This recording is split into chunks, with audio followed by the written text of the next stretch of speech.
प्रदेश के खेल एवं युवा कल्याण विभाग के मंत्री श्री गिरीश चंद्र यादव जी, प्रदेश के प्रमुख सचिव संस्कृति एवं पर्यटन श्री मुकेश कुमार मिश्राम जी,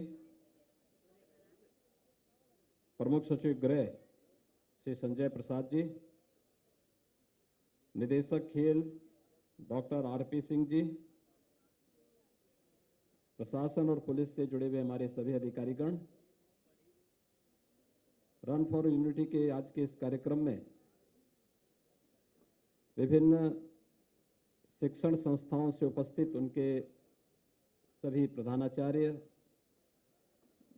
शिक्षकगण, उपस्थित भाइयों बहनों एवं प्यारे बच्चों, आज पूरा देश स्वतंत्र भारत की एकता और अखंडता के शिल्पी सरदार वल्लभ भाई पटेल की 147वीं पावन जयंती के कार्यक्रम के साथ देश और समाज के लिए उनके द्वारा किए गए योगदान के लिए उनका स्मरण कर रहा है और उन्हें नमन करते हुए अपनी श्रद्धांजलि भी दे रहा है। हम सब जानते हैं, अंग्रेजों की कुटिल चाल थी भारत को कई टुकड़ों में बांटने की।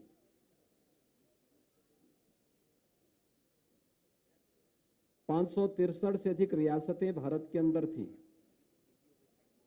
और इन 563 से अधिक रियासतों को उस समय की ब्रिटिश सरकार ने इस बात की आजादी दी थी कि वे चाहें तो भारत में रह सकते हैं, वे चाहें तो पाकिस्तान के साथ जा सकते हैं या अपने स्वतंत्र अस्तित्व को भी बनाए रख सकते हैं। लेकिन अपनी सूझबूझ, संगठन क्षमता और अपनी मातृभूमि के प्रति उनके अगाध निष्ठा ने भारत को एकता के सूत्र में बांधते हुए सभी 563 से अधिक रियासतों को शांतिपूर्ण तरीके से भारत की वर्तमान भारत का हिस्सा बना करके उन्हें भारत का एक महत्वपूर्ण अंग बना करके वर्तमान भारत की शिल्पी के रूप में वे जाने जाते हैं। जूनागढ़ और हैदराबाद की रियासतें तो उस समय भी इस बात के लिए प्रयास कर रही थी कि वे स्वतंत्र अस्तित्व अपने बना लें या फिर पाकिस्तान के अंदर जा सकें, लेकिन उनकी एक नहीं चल पाई। आज हम सब इस बात पर गौरव की अनुभूति कर सकते हैं कि दुनिया के अंदर सबसे बड़े लोकतंत्र के रूप में भारत दुनिया का मार्गदर्शन कर रहा है। प्रधानमंत्री मोदी जी के नेतृत्व में एक भारत श्रेष्ठ भारत की जिस परिकल्पना को आज साकार किया जा रहा है, वास्तव में इसके शिल्पी सरदार वल्लभ भाई पटेल थे। सरदार वल्लभ भाई पटेल ने ये सपना देखा था। उनके इस सपने को ही भारत बनाने के लिए आज आप देख रहे होंगे कि गुजरात के केवड़िया में सरदार वल्लभ भाई पटेल की दुनिया की सबसे बड़ी प्रतिमा की स्थापना प्रधानमंत्री मोदी जी के मार्गदर्शन और उनके नेतृत्व में लग चुकी है। आज वो अपने आप में एक तीर्थ स्थल बन चुका है। आज देश के अंदर आजादी के बाद भले ही कुछ लोगों ने, कुछ सरकारों ने सरदार वल्लभ भाई पटेल को विस्मरण करने का प्रयास किया हो, लेकिन हम सब आभारी हैं कि वर्तमान भारत के शिल्पी सरदार वल्लभ भाई पटेल को वर्तमान पीढ़ी के लिए प्रेरणादायी बनाने के लिए प्रधानमंत्री मोदी जी के नेतृत्व में जो कार्यक्रम प्रारंभ हुए हैं, पिछले 8 साढ़े 8 वर्षों के अंदर पूरा देश उसे देख रहा है। और उन्हीं सपनों को साकार करने की दिशा से आज अनेक कार्यक्रम पूरे देश के अंदर आयोजित हो रहे हैं। इन्हीं कार्यक्रमों की श्रृंखला में रन फॉर यूनिटी का कार्यक्रम पूरे देश के अंदर सभी 600 से अधिक जनपदों के अंदर आयोजित हो रही हैं। उत्तर प्रदेश के अंदर भी सभी 75 जनपदों में ये कार्यक्रम हो रहे हैं और मुझे प्रसन्नता है कि खेलकूद और संस्कृति विभाग ने लखनऊ में भी यहाँ 5 कालिदास से और केडी सिंह बाबू स्टेडियम तक इस राष्ट्रीय एकता दौड़ का आयोजन किया है। हम सब जानते हैं खेल कूद के कार्यक्रम हम सबको एकता के सूत्र में जोड़ते हैं। एक टीम भावना होती है हमारे सामने। आप देखते होंगे खेल में अगर टीम न हो तो टीम भले ही कितनी मजबूत और कितने ही होनहार खिलाड़ी उस टीम के साथ क्यों न हो, वह कभी टीम सफल नहीं हो सकती। लेकिन जब टीम में परस्पर समन्वय होता है तो वह टीम भावना ही विजय श्री का वर्ण भी करती है और उस टीम भावना के साथ हम सबको एक भारत श्रेष्ठ भारत बनाने के लिए आज इस राष्ट्रीय एकता के संदेश को लेकर के जन जन तक पहुंचना है। अपने देश के प्रति, अपनी मातृभूमि के प्रति, अपने उत्तरदायित्वों के निर्वहन करने के लिए, केवल अपने अधिकार के लिए ही नहीं, अपने कर्तव्यों के प्रति भी हर व्यक्ति आगाह हो सके। पहली बार हुआ है देश के अंदर जब सरदार वल्लभ भाई पटेल को सम्मान दिया जा रहा है। कुछ लोगों ने, जो लोग केवल अपने स्वयं का सम्मान कराना चाहते थे, अपने परिवार तक सम्मान को कैद करके रखना चाहते थे, आज उसे एक और करते हुए उन सभी राष्ट्र नायकों को आजादी के अमृत महोत्सव वर्ष में स्मरण किया गया। सरदार वल्लभ भाई पटेल का स्मरण पूरा देश कर रहा है। उनकी स्मृतियों में आयोजन हो रहे हैं। उनके योगदान को पूरा देश कृतज्ञता पूर्वक स्मरण करते हुए उनके प्रति नमन कर रहा है, अपनी श्रद्धांजलि दे रहा है और राष्ट्र नायकों के प्रति सम्मान का भाव हमें निरंतर एक नई प्रेरणा प्रदान करेगा। आज भारत दुनिया के लिए एक प्रेरणादायी देश बना हुआ है। प्रधानमंत्री मोदी जी का यशस्वी नेतृत्व भारत को उस दिशा में तेजी के साथ आगे बढ़ा रहा है और इसलिए हम सब भी इस बारे में देखें कि आज इस देश के अंदर केवल अपने अधिकारों की ही चर्चा नहीं होती। वे दिन लद गए जब हम लोग ट्रेड यूनियंस के नारे सुनते थे कि मेरी मांगे पूरी हो चाहे जो मजबूरी हो। आज ये नारे नहीं लगते।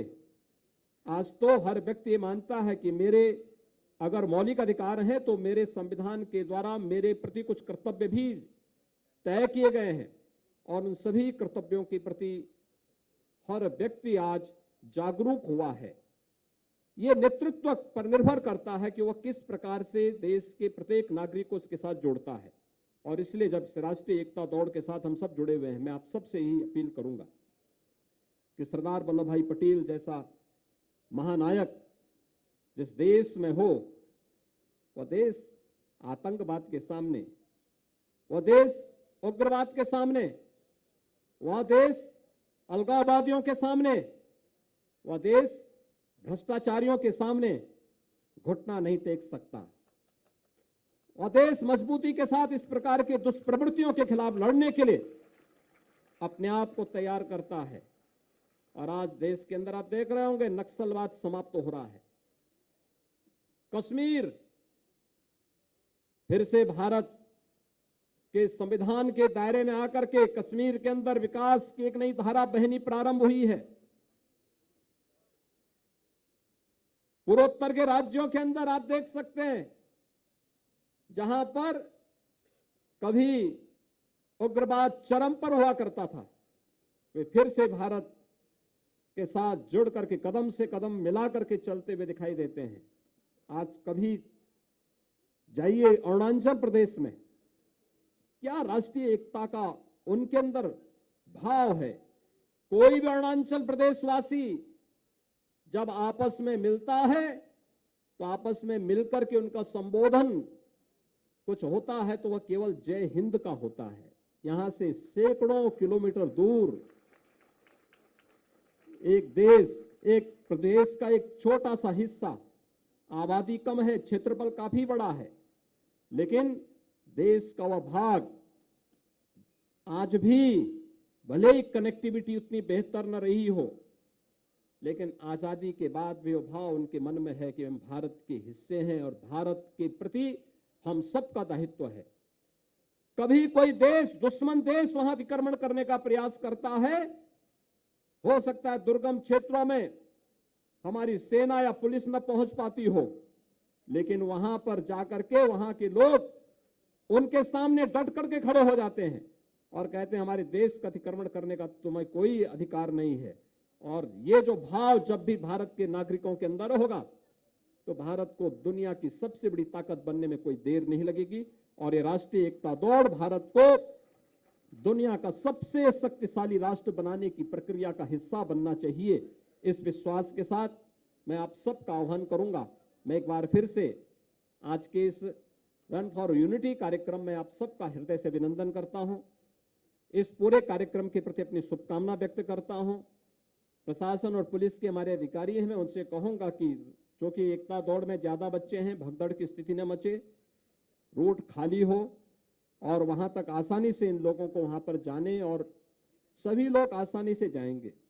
बहुत उसमें इस बात को बहुत उधेड़बुन भी नहीं होना चाहिए। दूसरा, जिन लोगों को कोरोना हुआ होगा या जो तत्काल वायरल से ग्रसित रहे होंगे वे बहुत तेज नहीं दौड़ेंगे, इस बात को ध्यान में रखेंगे। आवश्यकता पड़ती है, अगर थोड़ा भी शरीर उनका इजाजत न दे तो वे सभी अपने को दौड़ से अलग करवा देंगे। जो स्वस्थ हो और आराम से दौड़ सकते हो, ये दौड़ सामूहिक रूप से एक दौड़ का अभ्यास होना चाहिए। कोई रेस नहीं है कि हम लोग जाकर के फर्स्ट, सेकंड, थर्ड लेने का प्रयास करें। एक अभ्यास है, एक प्रयास है। इसलिए इस बात को ध्यान में रखेंगे। मैं एक बार फिर से इस पूरे कार्यक्रम के प्रति अपनी शुभकामनाएं देता हूं और आप सभी मेरे साथ शपथ दोहराएंगे। शपथ यहाँ पर राष्ट्रीय एकता दिवस का भी शपथ होनी है और राष्ट्रीय एकता दिवस की शपथ के साथ आप सभी मेरे साथ जुड़ेंगे, सभी मेरे साथ दोहराएंगे और उस शपथ के साथ हम जुड़ते हुए फिर इसके बाद राष्ट्रीय एकता दौड़ को फिर हम यहाँ पे फ्लैग ऑफ करेंगे। आप सभी मेरे साथ बोलेंगे, मैं सत्यनिष्ठा से शपथ लेता हूं कि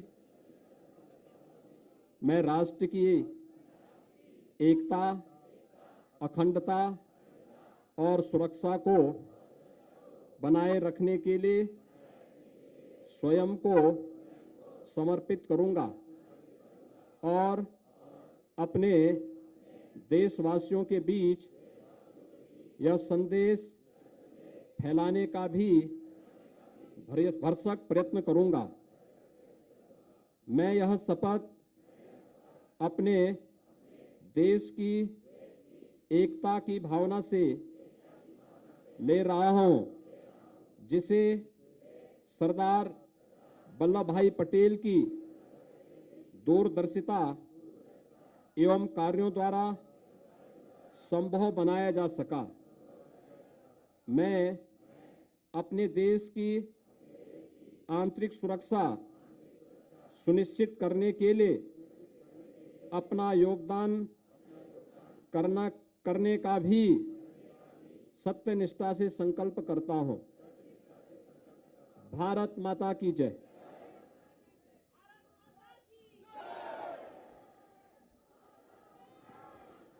बच्चे जो आप लोग अपने सीधे हो जाएं और माननीय मुख्यमंत्री जी, ये झंडा नीचे से ऊपर जब जाएगा तब आप लोग यहां से दौड़ प्रारंभ करेंगे।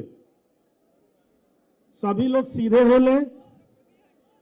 यह झंडा जब नीचे से ऊपर की तरफ जाएगा तो आप लोग अपना अपना गंतव्य की तरफ केडी सिंह बाबू स्टेडियम में जाएं।